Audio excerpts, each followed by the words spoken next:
Empyreans are amongst the most interesting beings in the lands between. But what separates an Empyrean from all the other demigods? And why are they the ones chosen to bear this title? Hello everyone, and welcome back to my channel. I am a human Justicar, and today we will be discussing every detail and secret about the Empyreans. Before we dive into it, if you are not already subscribed to my channel, you should do so by clicking the subscribe button down below. I post new videos and shorts all the time, so be sure to click the notification bell as well so you don't miss out on those. There will be major spoilers ahead, so please continue at your own risk. I'll be tackling today's topic into 4 parts, starting with who are the Empyreans? We know of 5 Empyreans to have existed in the lands between, though it's likely there were more. Queen Marika, her children Miquella and Melania, Ranni the Witch, and the Glomite Queen. The Black Flame ritual was a superior black flame incantation of the Godskin Apostles. The Glomite Queen led the Apostles, and it is said that she was an Empyrean chosen by the Fingers. The Glomite Queen unfortunately met her end when Malekith the Black Blade defeated her. The Godslayer's greatsword confirms her demise, sacred sword of the Dusk-Eyed Queen who controlled the Godskin Apostles before her defeat at the hands of Malekith.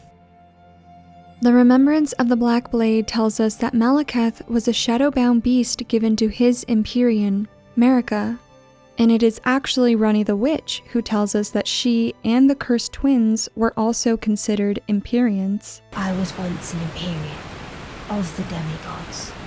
Only I, Miquella, and Melania could claim that title. This leads me into the second part of this video. What is an Empyrean? In our world, the word Empyrean refers to the heavens or the sky, or a heavenly place where God's will and the souls of humans become one. An Empyrean in the lands between is a little more complicated than that. Ranni the Witch continues this conversation, explaining to us the purpose of an Empyrean. Each of us was chosen by our own 2 fingers, as a candidate to succeed Queen Marika, to become the new god of the coming age. So we know that not only are Empyreans chosen, but more than one is picked when approaching the end of the current age, with the purpose of becoming the next god for the new age. But only one will become a god, as we see with Queen Marika during the age of the Erdtree. But what about the previous age? Dragon Lord Placidusax's remembrance tells us, the Dragon Lord whose seat lies at the heart of the storm beyond time is said to have been Elden Lord in the age before the Erdtree. Once his god was fled, the Lord continued to await its return. Dragon Lord Placidusax was the Elden Lord to the god of the age before the Erdtree. We can make the assumption that if the Empyreans are chosen to become the new god, then by default, Dragon Lord Placidusax's god would have been an Empyrean. So a god in the lands between, much like an Empyrean, is not something random, but it is in fact chosen. The remembrance of the rock goddess states that Miquella and Melania are both children of a single god. As such, they are both Empyreans. We know by now that Queen Marika and Radagon are one. Whether or not they always were is highly contested, but there's no question that they are a single god, sharing the same body. This description not only implies that this process happened before the twins were born, but also that this is a requirement of being an Empyrean. It's entirely possible that the English translation is more so responsible for this interpretation, rather than the original Japanese description. Regardless, it's still an interesting piece of evidence, and if true, then it would have wild implications on the lore. An Empyrean needing to be born of a single god makes sense for Melania and Miquella, but that would mean Ranni was also born of a single god, which throws her parentage into question. And seeing as how all 3 are siblings, this could suggest that Queen Marika and the Glomite Queen were also related, perhaps even sisters, born from the same single god. This would keep their bloodlines pure, which is an idea we know George R.R. Martin loves to toy with. Enya even mentions the purity of Queen Marika's bloodline when speaking about the demigods, specifically Godric the Grafted. Godric the Grafted was but a distant relation, the runt of the litter, his divine blood sorely diluted. On the opposite end of that spectrum, we see someone like General Radahn, who is a great example of a demigod versus an Empyrean and what makes them so different from each other. General Radahn mastered gravitational abilities that allowed him to control the star's movements, but Malenia's ultimate strength was not her skill with the sword, but it was the rot inside of her. It was something she was simply born with.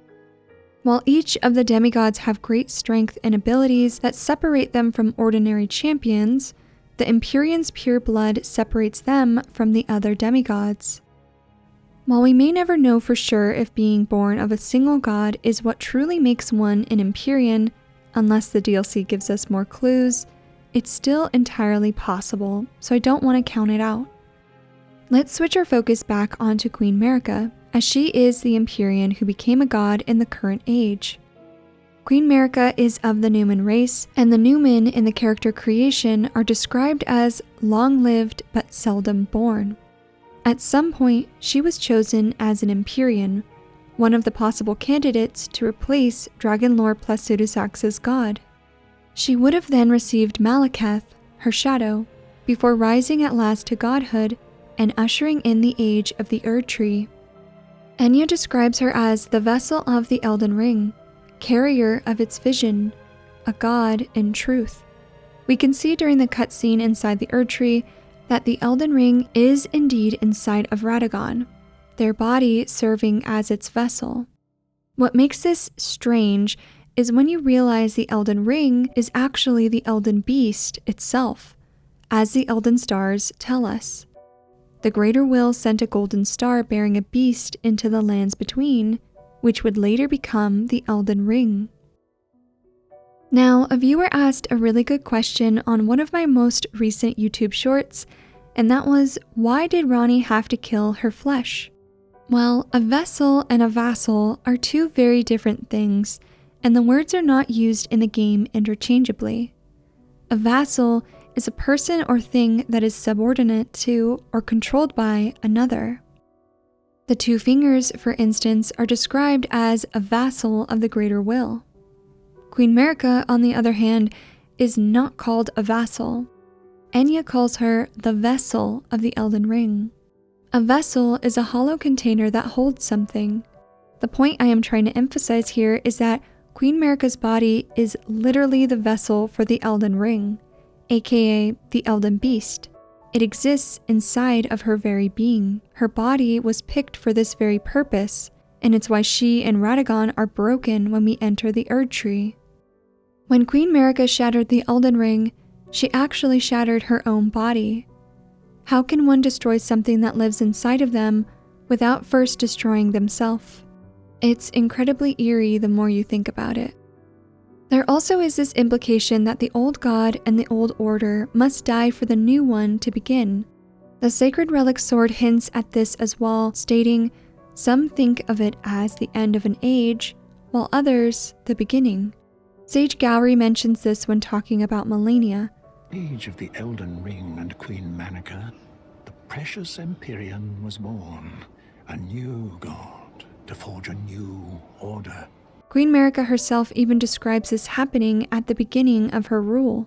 If we go off of all of these clues, then we can conclude that the previous order, as well as the previous god, must end so that the next order can rise up from the ashes. Let's move on to the third part of this video. What is an Empyrean's shadow? Ranni tells us that at the same time she was chosen is when she received Blaidd, in the form of a vassal tailored for an Empyrean. After speaking with Master Iji, we discover that Blaidd is Lady Ranni's stepbrother. This would make him Radagon's son, but not Lady Renala's. Ranni's mother, Queen Renala, however, approved of him, and they played like siblings from childhood.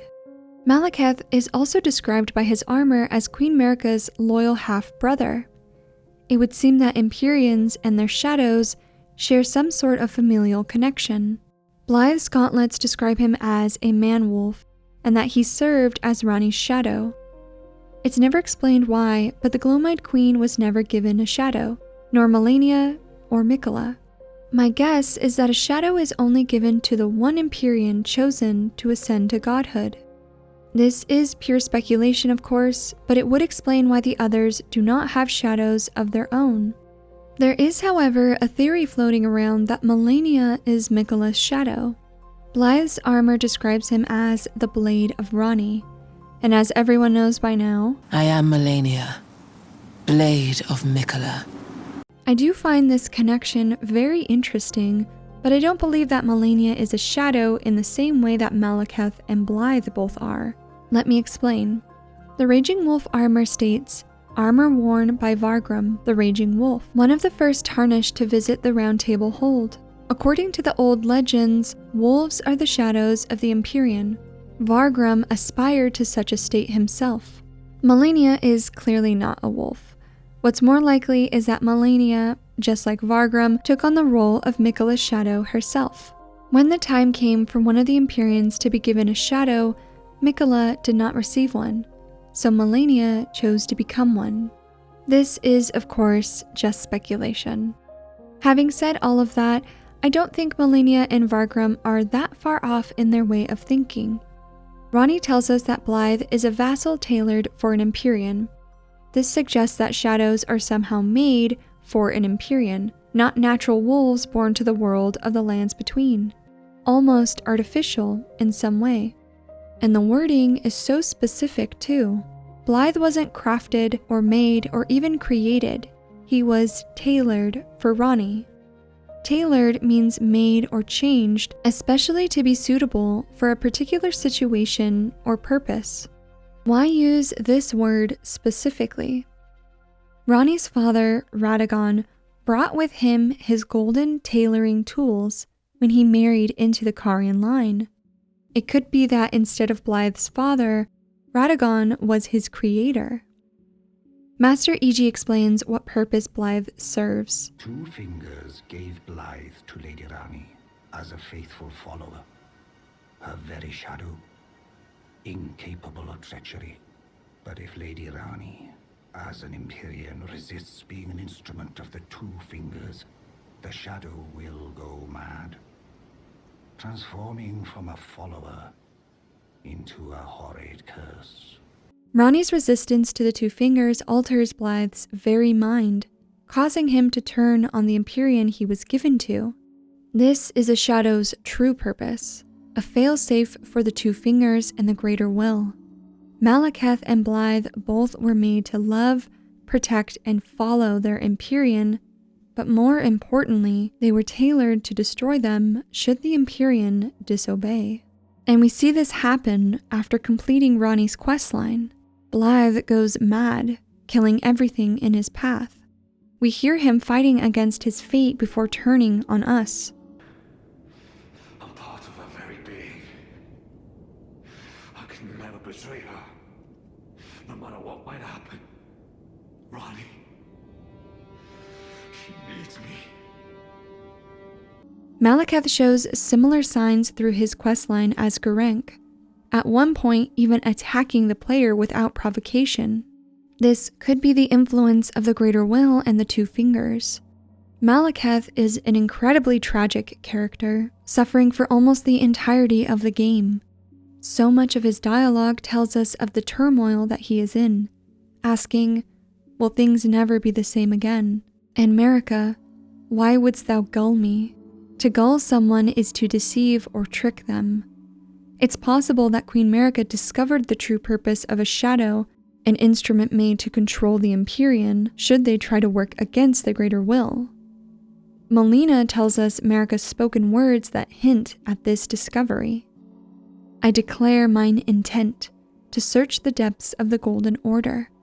Those blissful early days of blind belief are long past. Those blissful early days of blind belief are long past implies that the Greater Will and the 2 Fingers kept secrets from its own vassals, followers, and even their own god. Now let's move on to a more obscure aspect of the Empyreans, their offshoots. We know of 1. Millicent, a young woman in Caelid who suffers from the scarlet rot affliction. Sage Gowry tells us more about her. I'm the one who found her, a mere babe in the swamp of Aeonia. She is one of my dear daughters, but the rotting sickness erodes one's memory. It's only after stopping the progression of the rot does she start to remember, saying, I've started to recall, but dimly, my destiny. My name is Millicent. This confirms the memory loss. Gowry also refers to Melania as Millicent's mother. Her destiny leads her all the way to the Halig Tree, a near impossible task. When meeting her again in Alphael, Millicent reveals more about herself. I am of Melania's blood, but in what capacity I know not. I could be sister, daughter, or an offshoot. Whatever the case though, I am certain of a kinship between us. Millicent is less of a daughter and more of a copy, or an offshoot as she calls it. Her physical appearance is almost identical to Melania's, including her missing right arm.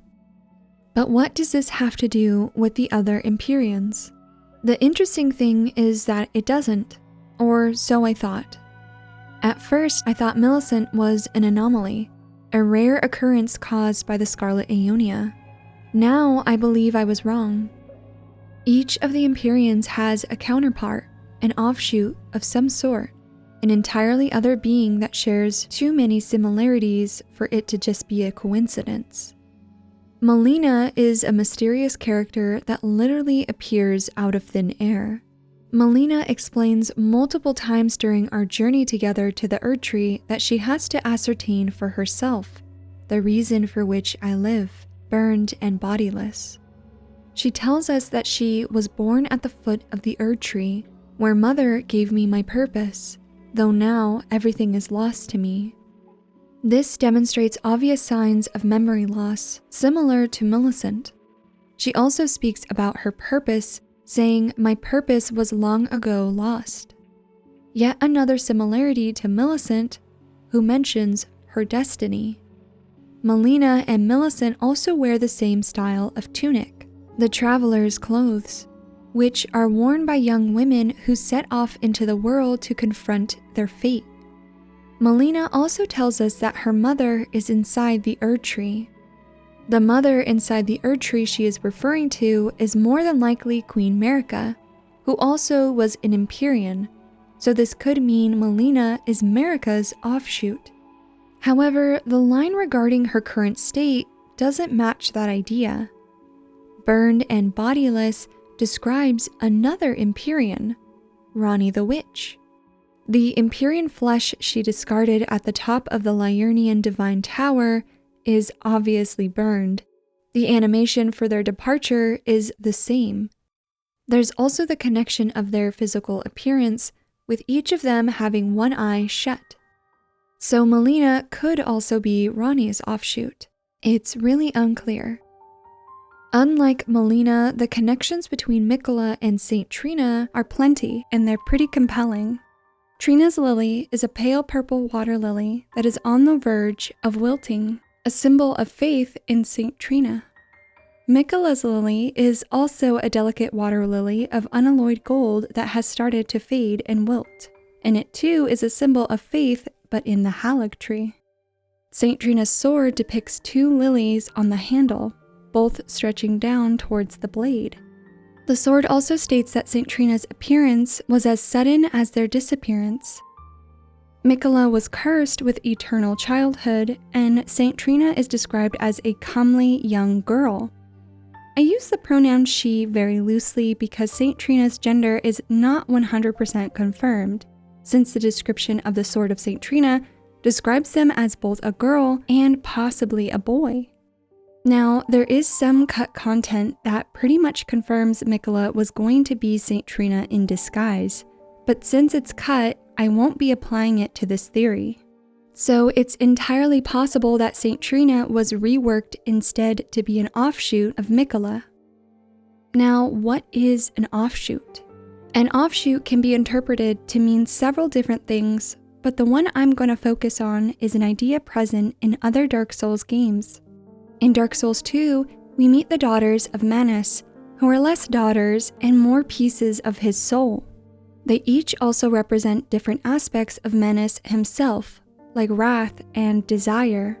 A soul is a physical, tangible thing that can also become fragmented. Those fragments can gain consciousness and eventually become their own beings. Could it be possible then that the offshoots in Elden Ring are also pieces of an Empyrean soul? Malenia's soul, for instance, could have split due to the Scarlet Aeonia's bloom, creating her daughters. Millicent could very well be Malenia's pride. If the player chooses to help her fight, she still chooses to die in the end. Instead of allowing herself to be changed or controlled, she'd rather perish, stating, "If I am to flower into something other than myself, I would rather rot into nothingness as I am." Malenia's second phase of her boss battle is so instrumental to this concept, as she once again rises from defeat by accepting the scarlet rot inside of her. Something I must return to Malenia. The will that was once her own. The dignity. The sense of self. That allowed her to resist the call of the scarlet rot. The pride she abandoned. To meet Radahn's measure. Had Millicent made it to Malenia, perhaps she could have resisted the rot's call. It's possible that this is the same thing we're seeing in Malina's questline as well. This is total speculation, but if Malenia is in fact Marika's offshoot, she could in theory be Marika's sense of purpose, as Millicent is Malenia's sense of pride. This could be yet another way for an outer god to control an Empyrean. By fragmenting their very soul, it leaves the Empyrean without a sense of self, empty, almost like a vessel. Now there is another who fits the bill, but it's a little more complicated, and that's none other than the king of complicated himself, second Elden Lord Radagon. Malenia tells us that Marika described him as mine other self, a leal hound. Leal meaning loyal. As we've seen with Malenia and Manus, it is possible for a soul to split into multiple fragments, meaning Radagon could very well be another offshoot of Queen Marika's soul. Radagon may not seem like the most loyal of individuals, considering he broke his vow and abandoned his first wife, but if you've been following my Radagon videos, you'd know that I theorized Radagon's betrothal to Rennala as part of the Greater Will's plan. A plan to plant the Amber Egg, as well as stifle the Full Moon's champion, Lady Rennala herself. If we look at it from that angle, then Radagon is extremely loyal, even to the point of breaking his own word, since his true loyalty never lied with Rennala. It was always with the Golden Order and Queen Marika. This could mean that Radagon, as an offshoot, could represent Marika's sense of loyalty. I've spent a lot of time analyzing and searching for Radagon's true origins, and this is one of my favorites, though it is not without its pitfalls. So let me know what you think an offshoot means in the comment sections and whether or not you think Radagon is one. I'd love to hear your theories. Now let's jump back to what being an Empyrean actually means, starting with the meaning of the word itself. Empyrean refers to the heavens, or more specifically, a heavenly place where God's will and the souls of humans become one. I think the creators of Elden Ring took that meaning and bent it to better fit their narrative. An Empyrean in the lands between is a being in which the greater will and the human body become one. The greater will uses the Empyrean as a vessel for the beast it sent down to the lands between all those years ago. It is a way for the greater will to not only exert control over the lands between, but also to garner faith. An Empyrean, just like their shadows, are simply yet another tool for the greater will to use. Ranni the Witch tells us exactly why she destroyed her own flesh. I would not be controlled by that thing. Thank you so much for watching my video on Empyreans. If you enjoyed it, please leave a like down below. And to all of my new subscribers, thank you so much for joining us on these little theory and lore videos. I'm so happy to see all of you joining in on the conversation. Don't forget to comment down below any questions, suggestions, or corrections. I'm always looking for new ideas or topics to add to my ever-growing list, so drop them down below as well. And as always, I can't wait to talk to you all on the next one. Bye!